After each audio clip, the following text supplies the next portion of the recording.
Hello, this is Mr. Tyler.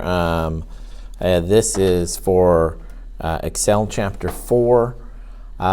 Project number 3 is what I'm going to be working on with you. So if you will click on that, and then the very first thing you're going to have to do is go up to File, make a copy.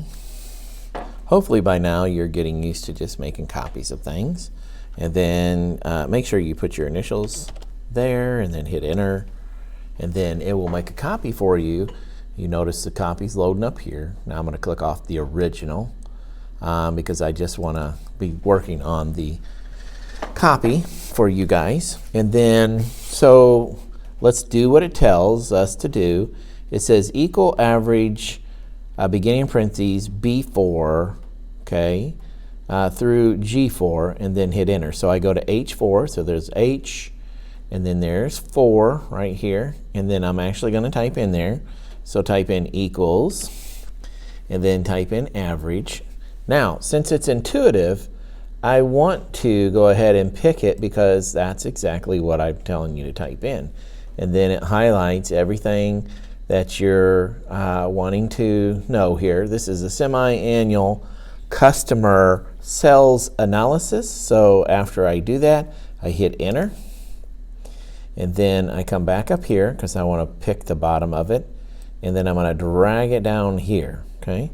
And then what you'll notice here, like this is kind of important for you. The reason why we do these little activities is because this is real information here that these companies are, you know, this semi-annual customer sales analysis. So these are sales analysis for these companies like Lakeside Trucking, Grinshaw Machines, Real Photography, Genesis Production.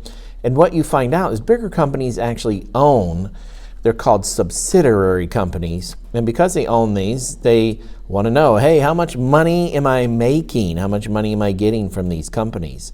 And then they want to know all kinds of other sales forecasts is what's called. So in B10 right here, so B and 10, I'm right here. I'm supposed to type in equal sum, so let's go ahead and do that. So equal, and then it is intuitive. Again, so equal sum, B4 to B9, so I'm going to click on it because that's what I want to know. I want to know the sum of the July for all of these. I go ahead and hit enter, and then I pop back up here, and I want to drag it across because I'm trying to figure out what is the sum of each of these, okay? And then don't forget to type your first and last name. Thanks for watching this tutorial.